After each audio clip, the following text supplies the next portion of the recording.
Doctor साहब, चतुर्मास क्या होता है? चतुर्मास के नियम क्या होते हैं? चतुर्मास में क्या क्या खाना चाहिए? डिटेल से बताओ। डॉक्टर साहब, हमारे चमासे में भाई क्या खाना चाहिए क्या नहीं, उसके हमने फायदे हो आप बताओ। ठीक है, मैं चतुर्मास के बारे में डिटेल बताऊंगा आपको। चतुर्मास में क्या खाएं क्या ना खाएं, जिससे कि बीमार ना हो, डॉक्टर के पास जाना ना पड़े, और फिर क्या करें क्या ना करें चतुर्मास में, जिससे कि पूरे चौमासे फिट रहे। नहीं तो चौमासे को आयुर्वेद में यमराज का जबड़ा बताया गया है। चौमासे को ऐसा बताया गया कि रोगों की माता है ऋतु। चौमासा रोगों की माता नाम से जाना गया है। तो इसमें बहुत ज्यादा महामारियां फैलती हैं, चाहे डेंगू हो, चिकनगुनिया हो, तरह तरह की महामारियां फैलती हैं। तो उनसे बचने के लिए जो सारे नियम मैं बताऊंगा। सबसे पहला काम है कि ऐसी कौन सी 10 चीजें चौमासे में बिल्कुल भी ना खाएं। ये 10 सब्जियां चौमासे में खाएंगे तो आज नहीं तो कल डॉक्टर के पास जाना पड़ेगा। तो एक तो हरी पत्तेदार सब्जियां, जैसे कि पुदीना है, ये धनिया है, ये पालक हो गई, ये चौलाई है, ये ना खाएं बिल्कुल भी। फिर इसी तरह से पान के पत्ते का उपयोग ना करें। फिर किसी भी तरह की गोभी, चाहे ब्रोकोली हो, चाहे बंद गोभी हो, फूल गोभी हो, चौमासे में बिल्कुल भी ना लें। फिर बैंगन के उपयोग से बचें, करेले का भी थोड़ा दूरी बनाएं। फिर लौकी तो मूली का उपयोग ना करें, इसे बचना पड़ेगा। फिर तामसी चीजें जैसे प्याज लहसुन चौमासे में बिल्कुल भी ना लें। इसी तरह से बहुत ज्यादा पानी वाले, बहुत ज्यादा बीज वाले फल जैसे तरबूज खरबूज, इनसे दूरी बनानी पड़ेगी। थोड़े से आलू भी कम लें, दही बिल्कुल ना लें। देखिए, एक भोजन एक ऋतु में अमृत के समान हो सकता है, लेकिन वही भोजन किसी दूसरी ऋतु में हमारे लिए नुकसानदायक हो सकता है। जो लोग हर मौसम में सारी चीजें खाते रहते हैं, तो वो आज नहीं तो कल डॉक्टर के चंगुल में फंसते हैं, बीमार होते हैं। और जो ऋतु के अनुसार खाना खाते हैं वो हमेशा फिट रहते हैं। मैं और मेरा परिवार, हम लोग पिछले कई दशकों से कभी बीमार नहीं होते, हमेशा फिट रहते हैं। मैं चाहता हूं कि जैसे हमारा परिवार पिछले कई दशकों से फिट रहता है, आप भी हमेशा निरोगी रहें। तो मैं भी आपको सारे नियम बताऊंगा कि क्या खाएं क्या ना खाएं। देखिए, जो मॉडर्न साइंस है वो ऐसा कहती है कि चौमासे में जितनी भी बरसाती नदियां आती हैं, उनका पानी आता है, वो इन हरे पत्तेदार सब्जियों को दूषित कर देता है। इनके अंदर जर्म्स भरे होते हैं जो कि बीमारी का कारण बनते हैं। लेकिन आयुर्वेद ऐसा रिकमेंड करता है, आयुर्वेद की ऐसी स्ट्रॉन्ग रिकमेंडेशन है कि अगर हरी पत्तेदार सब्जियां चौमासे में खाएंगे तो भारत का ज्योतिषी शास्त्र ऐसा आयुर्वेद को रिकमेंड करता है कि उससे हमारी धातुओं का क्षय होता है। रस, रक्त, मांस, मेद, अस्थि, मज्जा, शुक्र, हमारी सातों धातुओं का क्षय होता है और हमारे अंदर कमजोरी, शिथिलता होती है। लोग कहते हैं डॉक्टर साहब मैं खाना भी खाता हूं लेकिन कमजोरी रहती है, पेट में गैस बन जाती है, क्योंकि उन्होंने चौमासे में हरी पत्तेदार सब्जियां खाई। जैसे सावन के महीने में अगर हम हरी पत्तेदार सब्जियां खाएंगे तो हमारे अंदर कमजोरी आएगी ही आएगी। ये बात ध्यान रखनी चाहिए। 6 जुलाई से अभी सावन का महीना शुरू हो रहा है, चतुर्मास शुरू हो रहा है, जो देवशयनी एकादशी है, और उसके बाद नवंबर तक ये चतुर्मास चलेगा। इसी तरह से भादों के महीने में भूल के भी दही ना खाएं। भादों की दही कुत्तों को, चैत की दही कुत्तों को। तो ऐसे भादों में बिल्कुल भी दही का उपयोग ना करें। नहीं तो जो लोग कई कई साल तक ऐसे लगातार हर मौसम में दही खाते रहते हैं, तो उनको आज नहीं तो कल फैटी लिवर, हार्ट डिसीज और पीसीओडी, थायराइड की दिक्कत का सामना करना पड़ता है। सांस की दिक्कत होती है, उनको जोड़ों का दर्द होता है। इसलिए आयुर्वेद में दही को बताया है कि दही हमारे चैनल्स को ब्लॉक करती है। जो हमारी ग्रंथियां हैं, इनके पाचक रसों का स्राव रुक जाता है, चाहे पित्त की थैली के हों या पैनक्रियाज के हों, छोटी आंत बड़ी आंत, इनके पाचक रस के स्राव स्लो हो जाते हैं और हमारी जठर अग्नि बंद पड़ती है। इसलिए सावन में भी, भादों में भी दही से दूरी बनाए। भादों में तो बिल्कुल भी देना ले। इसी तरह से जब आसूस का महीना आएगा तो आसूस के महीने में भूल कर भी दूध ना पिए। अगर आसूस के महीने में दूध पिएंगे तो आज नहीं तो कल आपका कोलेस्ट्रॉल बढ़ेगा, आपको हार्ट डिसीज के चांसेस बढ़ेंगे, ब्लॉकेज होगी। इसलिए जब देखिए कोई बीमारी हो जाती है तो डॉक्टर बिल्कुल मना कर देता है कि आपको दूध नहीं खाना, आपको दूध नहीं पीना, दही नहीं खाना। अगर हम समय समय पे छोटे छोटे संकल्प लेते रहें और इन चीजों का त्याग कर दें जैसा कि शास्त्रों में विधान है, तो फिर हमें बीमारी क्यों होगी। तो इसलिए मैं आपको आगाह कर रहा हूं, फिर मुझे बाद में नहीं कहना कि मुझे फैटी लिवर क्यों हो गया, मेरे को तो यूट्रस में फाइब्रॉइड हो गया, मेरे को पीसीओडी होगी, डॉक्टर ने ऑपरेशन बताया। इसलिए आप पहले ही चौकन्ना होकर रहें। चतुर्मास का अगर 100% फायदा उठाना चाहते हैं तो पूरे चतुर्मास अगर हो सकता है तो केवल एक ही टाइम खाना खाएं, जिससे कि आपकी फिटनेस का इंश्योरेंस हो जाएगा। वो कोई भी समय होता है, आप चाहे तो दोपहर में खा सकते हैं, शाम को खा सकते हैं। जो हम लोग खाते हैं चतुर्मास में खाना, हम लोग सुबह 11-12 बजे पेट भर के खाना खा लेते हैं, फिर दोपहर में फल खाते हैं, फिर शाम को समा के चावल की खिचड़ी से बना के या फिर साबुदाने की खिचड़ी से बना के ले लेते हैं। कभी कभी ड्राई फ्रूट्स भिगो के भी ले लेते हैं, उससे बड़ा आसान रहता है। देखिए, मेरी शादी को लगभग 30 साल हो गए, तो 30 साल से मैं और मेरी वाइफ, हम लोग लगभग सुबह 4 सवा 4 बजे उठते थे और दिन में 2 ही बार खाना खाते थे। हम लोग हमेशा फिट रहे।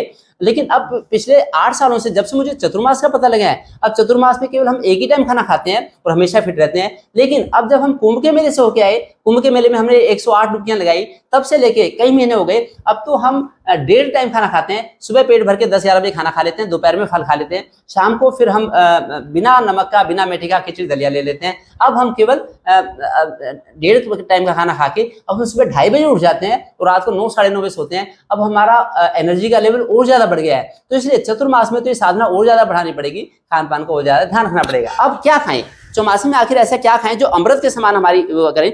दुनिया की सबसे अच्छी सब्जी यह है सहजन। सहजन जिसे कहते हैं ड्रम स्टिक, तो ये बहुत ही अच्छी सब्जी है। ये बड़ी सारी बीमारियों से बचाएगी, बॉडी को बड़ी अच्छी तरह से डिटॉक्स कर सकती है। तो सहजन का उपयोग जरूर करें। सहजन की फली, इनकी जो भी सब्जी दाल बनाएं आप उसमें सहजन के फली के इतने टुकड़े 3-3 इंच के टुकड़े करके डाल दें, उनको अच्छी तरह से, वैसे तो उसका अर्क सब्जी दाल में आ ही जाएगा, फिर उसको अच्छी तरह से चूस लें कस के, फिर इससे फाइबर्स को हटा दें। तो इससे आप सुरक्षा होगी, आपकी बॉडी डिटॉक्स हो जाएगी। जबकि जो आलू है, आलू बॉडी को डिटॉक्स नहीं करता, इससे जड़ता पैदा होती है शरीर में। आयुर्वेद में आलू को सबसे निकृष्ट कोटि का कंद बताया गया है, सबसे घटिया सब्जी बताई गई आलू, और सहजन को बहुत अच्छी सब्जी, सर्वोत्तम सब्जी बताया गया है। तो इसलिए इससे दूरी ना बनाएं, इसको उपयोग करें। इसी तरह से लौकी का उपयोग करें, तोरी का उपयोग करें, फिर परवल का उपयोग कर लें, टिंडे का उपयोग कर लें, शिमला मिर्च का उपयोग करें, और फिर भिंडी है, तरह तरह की बीन्स है, बड़ी तरह की बीन्स आती हैं, उनका उपयोग कर लें। देखिए जो कार्तिक का महीना है, आखिरी चतुर्मास का आखिरी महीना होता है कार्तिक का महीना। कार्तिक के महीने में हमें दालों से दूरी बनानी पड़ती है। दाल चाहे उड़द हो, राजमा हो, मटर हो, इनसे दूरी बनानी पड़ती है। लेकिन ये जो फलियां हैं ये दालों का ही आराम से पचने वाला स्वरूप है, तो इनको हम पचा सकते हैं, इनसे दूरी ना बनाएं, इसका फायदा उठाएं। अब मैं बात करता हूं फलों की।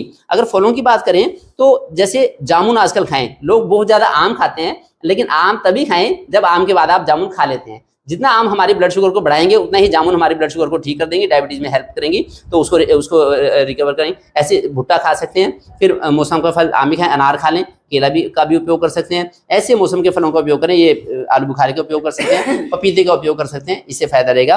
तो ये सब्जी खाने के लायक है। इसी तरह से आंवले का भी उपयोग कर ले, आंवला फायदेमंद है। अदरक का उपयोग जरूर करें, अदरक का उपयोग कर लें। इन छोटी छोटी चीजों से हमारा स्वास्थ्य सुरक्षित हो सकता है।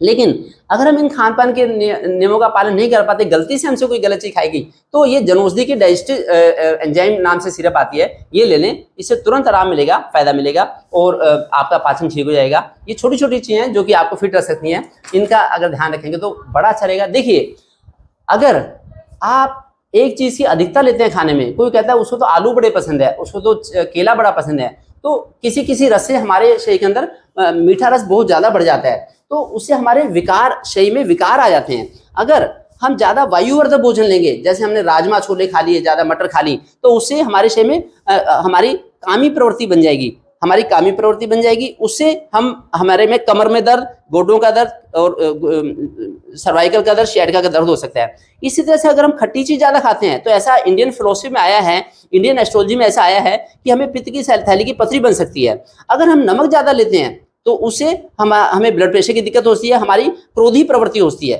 ऐसा होता है। इसी तरह से अगर हम ज़्यादा चटपटी चीज़ें खाते हैं, मिर्च मसाले की चीज़ें खाते हैं, या फिर तली भुनी चीज़ें खाते हैं, तो उससे भी हमारे अंदर हार्ट डिसीज के चांस और ज़्यादा बढ़ सकते हैं। अगर हम मैदे की चीज़ का उपयोग ज़्यादा करते हैं तो गठिया का चांस ज़्यादा बढ़ सकते हैं। एक एक जो खान पान की चीज़ है, अगर बात हमारा ज़्यादा प्रकोपित हो जाएगा तो हमारी कामी प्रवृत्ति बन जाएगी, पित्त ज़्यादा प्रकोपित हो जाएगा तो क्रोधी प्रवृत्ति बन जाएगी, हमारा कोफ प्रकोपित हो जाएगा, ज़्यादा केले खाए, ज़्यादा आलू खाए तो हमारी लोभी प्रवृत्ति हो जाएगी, जिससे कि एसाइटिस वगैरह के चांस रहेंगे, डायबिटीज के चांस रहेंगे। इसलिए काम क्रोध लोभ मोह को अगर कंट्रोल में रखेंगे तो हमारा खाना ही इसको कंट्रोल में रखता है। ज़्यादा वात बढ़ेगा हमारा तो सीजोफ्रेनिया हो सकता है, ज़्यादा पित्त बढ़ेगा तो एक्सट्रीम लेवल पे जाके मैनिया हो सकता है, ज़्यादा कफ बढ़ेगा हमारे शरीर में तो डिप्रेशन की दिक्कत आ सकती है। इसलिए हमारा खान पान ही हमारी बड़ी सारी बीमारियों से बचा सकता है। देखिए जो बड़े बड़े महापुरुष हुए देश में, जैसे आचार्य सुश्रुत हुए, आचार्य वाघभट हुए, आचार्य चरक हुए, इन लोगों ने 125 साल की उम्र पाई क्योंकि इन्होंने इन नियमों का ध्यान रखा। इसी तरह से आचार्य कल्याण देव जी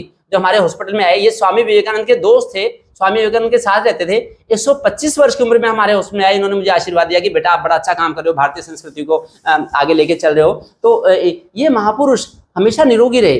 गुरु नानक देव, भगवान बुद्ध, या फिर कबीर दास जी, ये लोग इतनी लंबी उम्र तक जिए, हमेशा निरोग रहे, जिन्होंने इनको देखा वो लोग भी निहाल हो गए।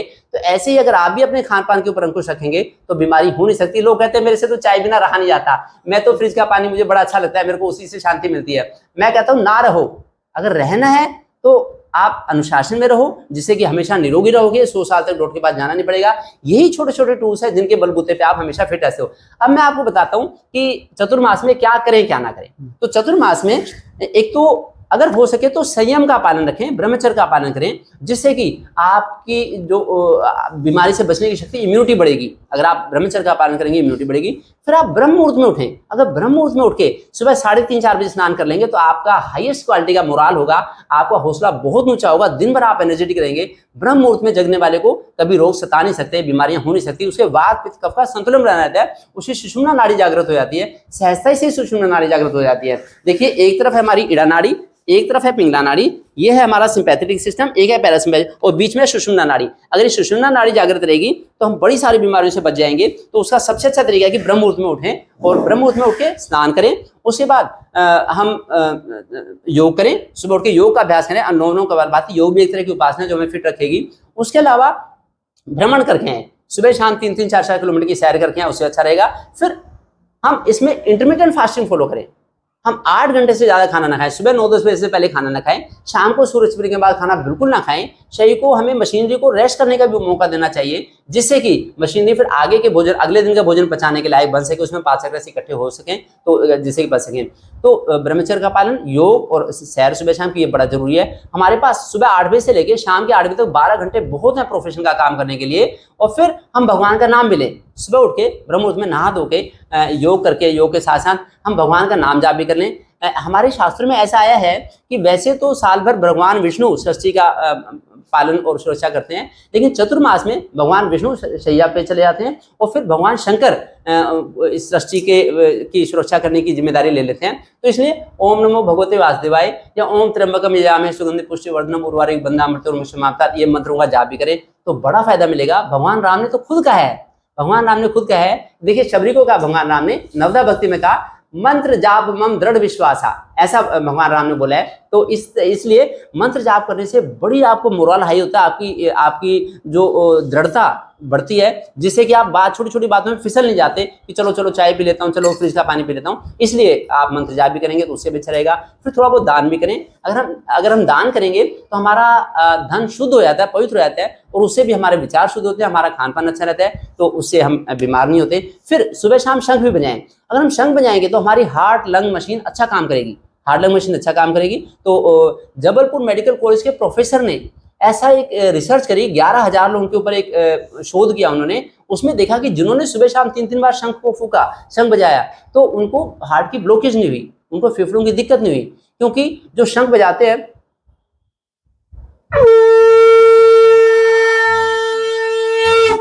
शंख की आवाज बंद कमरे की दीवारों में से भी बाहर चली जाती है, 1-1.5 किलोमीटर दूर चली जाती है। ये दीवारों को बिल्कुल आर पार चली जाती है। इसी तरह से ये हार्ट की ब्लॉकेज को भी खोल देती हैं और हार्ट की ब्लॉकेज को खोल के और हमारे रक्त का संचार सुचारू रखती हैं। इसी तरह से घर पे ध्वजा लगाएं, घर के ऊपर, हमारे ऑफिस के ऊपर, अपने कार्य क्षेत्र के ऊपर, अपनी गाड़ी में, तो हर जगह जहाँ भी ध्वजा लगाएंगे, ध्वजा से हमारा मनोबल बढ़ता है। जो ध्वजा हिलती हुई हम देखते हैं, जब झंडा लहराता है, वो झंडा दिखाई देता है, तो उससे हमें पुरुषार्थ करने की प्रेरणा मिलती है और हमारा मनोबल ऊंचा होता है, हमें बीमारी नहीं होती। छत्रपति शिवाजी 12, 13, 14 साल की उम्र में कितना हाई क्वालिटी का मोरल था। आजकल 12, 13, 14 साल के बच्चे एसी में रहते हैं, वो चाय कॉफी पीते रहते हैं, पिज्जा बर्गर खाते रहते हैं, वो जरा सी बात पे कुत्ते से भी डर जाते हैं वो, और वो शेर से का भी सामना करने की शक्ति रखते थे, क्योंकि उनकी दृढ़ इच्छा शक्ति थी, उनका मनोबल बहुत उच्च कोटि का था। उसके लिए काम अच्छे करने पड़ते हैं, अच्छे काम करेंगे तो फायदा मिलेगा। ये जरा सी बातें देखने में छोटी सी लगती हैं, लेकिन निश्चित रूप से ये हमारे भविष्य की सुरक्षा कर लेती हैं, हमारे भविष्य का इंश्योरेंस कर देती हैं।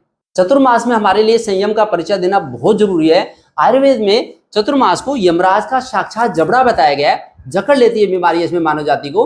और इसी तरह से रोगों की माता ऐसी ऋतु है, जो चतुर्मास की ऋतु है, ये रोगों की माता बताया जाता है, क्योंकि इसमें बड़ी सारी महामारियां फैलती हैं। पिछले 25 सालों में मैंने लगभग 10 लाख मरीज देखे हैं। 90% बीमारियां गलत खान पान रहन सहन की वजह से होती है। तो खान पान रहन सहन को हमें बड़े संयम के साथ रखना पड़ेगा, जैसे कि हमारे महापुरुषों ने रखा था। ध्रुव ने, प्रहलाद ने, मनु ने, शत्रुपा ने त्याग के बलबूते पे ही इतना नाम कमाया था।